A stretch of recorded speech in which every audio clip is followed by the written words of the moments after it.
আজ একটা পোস্ট করেছিলাম যে আওয়ামী লীগের ফিরে আসা আগে যে সমস্ত সংস্থা সমস্ত কাজগুলো হয়ে থাকে সেই সমস্ত কাজগুলো আপাতত ধীরে ধীরে ধীরে ধীরে শুরু হচ্ছে। এতদিন শেখ হাসিনা কি করতেন? তিনি করতেন ইমেলে, আগে আগে প্রথম প্রথম তো শুধু নিজের দলের মধ্যে কথাবার্তা বলতেন, তারপর তিনি আস্তে আস্তে ইমেলে সমস্ত সবাইকে জবাব দিতেন, প্রশ্নের জবাব দিতেন বিভিন্ন মিডিয়ার। তারপর তাকে যখন বলা হলো আপনি করতে পারেন, তিনি বললেন না আমি এখন করবো না, দেশের মানুষের সঙ্গে গিয়ে সরাসরি কথা বললো। খুব ভালো কথা। তারপরেতে এখন দিল্লিতে প্রথম একটা আওয়ামী লীগের সাংবাদিক বৈঠক হলো। এবার আপনারা বলুন যে এটা কিসের নিদর্শন? এই যে ধীরে ধীরে খোলস ছেড়ে বেরোনো, তার একটা অর্থ আছে তো। এই অর্থ, সাংবাদিক সম্মেলনটা বড় কথা নয়, সাংবাদিক সম্মেলনে কে কি বললো না বললো সেটা বড় কথা না, কি উপস্থিত রইলো না রইলো, কিন্তু কাগজে এটা বেরিয়েছে এবং ভারতের সদার্থক ভূমিকায়, ভারতের যদি অনুমতি না থাকতো তাহলে প্রেস ক্লাব অফ ইন্ডিয়ার মতো জায়গায় এই সংবাদ সম্মেলন হতো। কারা করেছে না করেছে সেই প্রসঙ্গে আমি এখন যাচ্ছি না। প্রসঙ্গ যেটা সেটা হচ্ছে সাংবাদিক সম্মেলন। এটা বড় মজার, কে বললো না বললো, 2 নম্বর বললো, কে 1 নম্বর বললো, বিচার করতে যাবেন না। সাংবাদিক সম্মেলনটা কাগজে বেরিয়েছে এবং সমস্ত মিডিয়ায়, ভারতবর্ষের বাইরের যে সমস্ত মিডিয়া, যারা এই যে 200-250 লোক যারা বসে রয়েছেন, রাজনাথ সিং আমায় বলেছিলেন যে তুমি যদি ওখানে গিয়ে করো তাহলে পরে 200-250 লোক যারা লাইন দিয়ে বসে আছে বা সরকারের কাছে এই করে কি বলে লাইন দিয়ে সরকার কি উত্তর দেবে, সুতরাং কোনো পলিটিক্যাল প্রশ্ন তুমি করবে না। আমি করিনি, মানে করলেও আমি সেটা বাইরে আনিনি। তো এই যে এখন শুরুটা হলো, এইবার দেখবেন 2-1 মাসের মধ্যে, খুব শিগগিরই, 2-1 মাস তো বেশি বললাম, খুব শিগগিরই হয়তো শেখ হাসিনা নিজে সাংবাদিক বৈঠক করবেন। এটা হবে। তার আগে আপনাদের একটা ব্রেকিং নিউজ দিয়ে দিই, সেটা হচ্ছে আজকে সকালবেলা 8টা থেকে 8:30 পর্যন্ত একটা ব্রেকফাস্টের অনুষ্ঠান হয়েছে। ব্রেকফাস্ট এমন কিছু নয় তো, সে তো আপনারা সবাই জানেন, কিন্তু ব্রেকফাস্ট কার কার সঙ্গে হয়েছে জানেন? ব্রেকফাস্ট হয়েছে সাবির হোসেন চৌধুরীর বাড়িতে গিয়েছিলেন আপনাদের ব্রেন ক্রিস্টেনসেন, যিনি হচ্ছেন মার্কিন নবনিযুক্ত রাষ্ট্রদূত। তার সঙ্গে খুব ভালো সম্পর্ক। তার বাড়িতে রাষ্ট্রদূত যাচ্ছেন সস্ত্রীক ব্রেকফাস্ট করতে, সেটাও কতটা বড় খবর। মানে পজিটিভ ব্যাপারগুলো ধীরে ধীরে ধীরে ধীরে কিরকম এগোচ্ছে দেখুন। ইউনুসের শামুকের মধ্যে ঢুকে যাওয়া, ইউনুস যে এত বক বক করতো এবং টাকা দিয়ে লোককে ইন্টারভিউ দিত, সেই ইউনুসকে এখন টাকা দিলেও ইউনুস কথা বলছে না। আল জাজিরার মতো সংবাদপত্র, তারপর ন্যাশনাল হেরাল্ড, তারপরে আরো যে সমস্ত বিদেশি সংবাদ মাধ্যম, রয়টার্স সব লাইন দিয়ে বসে আছে, তাদেরকে উনি একদম মুখ খুলছেন না। কতটা চাপের মুখে রয়েছে ডক্টর ইউনুস। তো আগে সাংবাদিক বৈঠকটা দেখি, তারপরে ওই আলোচনায় যাব। 17 মাস পর হাসিনার আওয়ামী লীগের প্রথম সাংবাদিক বৈঠক, ভারতে ইউনুসকে তো বার্তা বাংলাদেশের নির্বাচন নিয়েও। আমি খবরটা পড়ছি। গণবিক্ষোভের জেরে বাংলাদেশের প্রাক্তন প্রধানমন্ত্রী শেখ হাসিনা ক্ষমতাচ্যুত হওয়ার 17 মাস পর প্রথমবার ভারতে বসে সাংবাদিক বৈঠক করলেন তার দল আওয়ামী লীগের নেতারা। দাবি, মোহাম্মদ ইউনূসের নেতৃত্বাধীন বাংলাদেশ অন্তর্বর্তী সরকার সুষ্ঠুভাবে নির্বাচন আয়োজন করতে অক্ষম, সেই কারণে আওয়ামী লীগকে নির্বাচনে লড়তে দেওয়া হচ্ছে না। হাসিনা দলের জনপ্রিয়তাকে আওয়ামী লীগ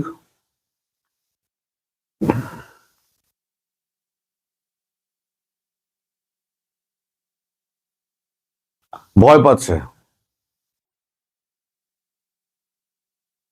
শনিবার আওয়ামী লীগের নেতা মাহমুদ হাসান চৌধুরী এবং মতিউল হাসান চৌধুরী নয়াদিল্লি থেকে সাংবাদিকের মুখোমুখি হন। প্রাক্তন বিদেশমন্ত্রী মাহমুদ বলেন, আমরা নির্বাচনে অংশগ্রহণ করতেই চাই, আমরা সব নির্বাচনের মাধ্যমে ক্ষমতায় এসেছি, আমাদের জনগণের ক্ষমতায় বিশ্বাস করি, কিন্তু এই প্রশাসন থাকলে আওয়ামী লীগ কখনোই ভালো কাজ করার সুযোগ পাবে না। বাংলাদেশে বর্তমানে সংখ্যালঘুদের অবস্থান নিয়ে একাধিকবার উদ্বেগ প্রকাশ করেছে ভারত সরকার। আওয়ামী লীগের বৈঠকে সেই প্রসঙ্গ উঠে এসেছে। ময়মনসিংহের দীপু চন্দ্র দাসের নৃশংস হত্যাকাণ্ডের কথাও মাহমুদের কথা গলায় পাওয়া গেছে। অন্তর্বর্তী সরকার বাংলাদেশের সংখ্যালঘুদের সুরক্ষা দিতে ব্যর্থ বলে তিনি অভিযোগ করেছেন। তার এমনকি তার তিনি দাবি করেন আওয়ামী লীগ কর্মীদের হত্যার অভিযোগে সমস্ত নিজের দলের কর্মীকেই অপরাধী প্রমাণ করে আদালতে তোলা হচ্ছে। আওয়ামী লীগকে মারছে এই অভিযোগ করে আদালতে ঢুকিয়ে দেওয়া হচ্ছে। 2024 সালের জুলাই আন্দোলনে প্রায় 1400 জন নিহত হয়েছেন বলে দাবি করেছেন রাষ্ট্রপতির মানবাধিকার commission, United Nation High Commission for Human Rights এর একটি রিপোর্ট। ওই রিপোর্টের তথ্যের সমালোচনা করেন মাহমুদ এবং মহিবুল। দাবি, রাষ্ট্রপুঞ্জের মানবাধিকার বিভাগের প্রধান ভলকার টার্কের সঙ্গে তাদের কথা বলেছিলেন, তারপরেও তাদের বক্তব্য ওই রিপোর্টের মধ্যে রাখা হয়নি। প্রসঙ্গত 2024 সালে 5ই আগস্ট প্রধানমন্ত্রী পদে ইস্তফা না দিয়ে ঢাকা ছেড়ে দিয়ে এসছিলেন শেখ হাসিনা, সেই থেকেই ভারতীয় অজ্ঞাতবাসে রয়েছেন। আগামী 12ই ফেব্রুয়ারি বাংলাদেশ সাধারণ নির্বাচন, কিন্তু ইউনূস ক্ষমতায় আসার পর বাংলাদেশে আওয়ামী লীগকে নিষিদ্ধ করে দেওয়া হয়েছে, নির্বাচনে কোনো রকম অংশগ্রহণ করতে দেওয়া হচ্ছে না। এটা দুর্ভাগ্যজনক এবং আমরা এর প্রতিকার চাই আন্তর্জাতিক দুনিয়ার কাছে।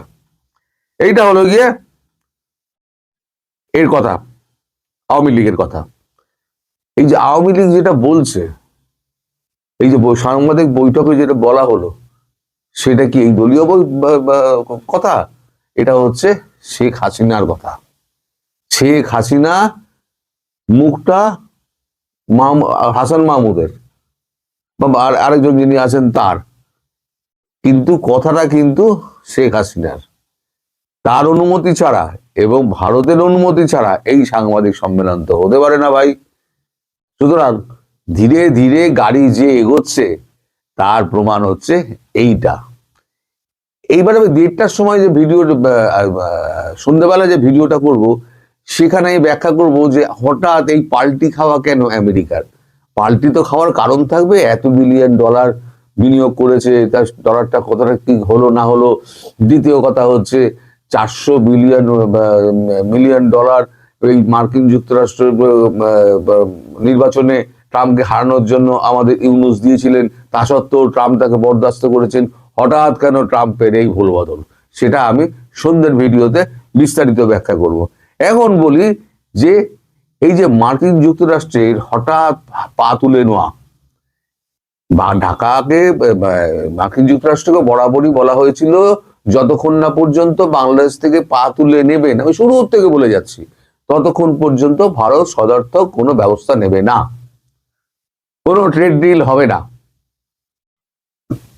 সব যদি ঠিকও হয়ে যায়, তাহলে 12 থেকে 15% মধ্যেই ট্যারিফ থাকবে, তার বেশি বড় ট্যারিফ হবে না, মিলিয়ে নেবেন আপনারা। এখন বৈশ্বিক পরিস্থিতি যা, বৈশ্বিক পরিস্থিতিতে এখন ভারতবর্ষকে আমেরিকার পাশে চাই। ফলে আস্তে আস্তে ভারতও করছে কি, আওয়ামী লীগকে ধীরে ধীরে ধীরে ধীরে ছাড়তে শুরু করেছে। এটা হচ্ছে তার একটা তৃতীয় ধাপ।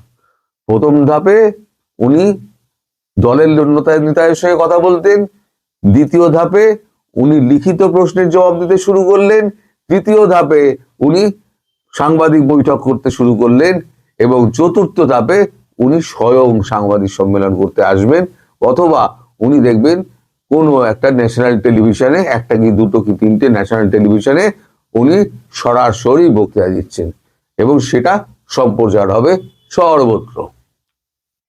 তার মানে সময় যে এগিয়ে আসছে সেটা বুঝতে পারছেন আপনারা। মাঝে মাঝে হতাশ হয়ে যান, হতাশ একদম হবেন না। 2025-এ, এই 2026-এ অনেক কিছু ঘটবে, অনেক রকম নাটক ঘটবে। আপনারা শুধু অপেক্ষা করুন, দেখতে থাকুন। আমি একসময় বলেছিলাম না, এখন গ্যালারিতে বসে খেলা দেখার সময়, গ্যালারিতে বসে খেলা দেখুন।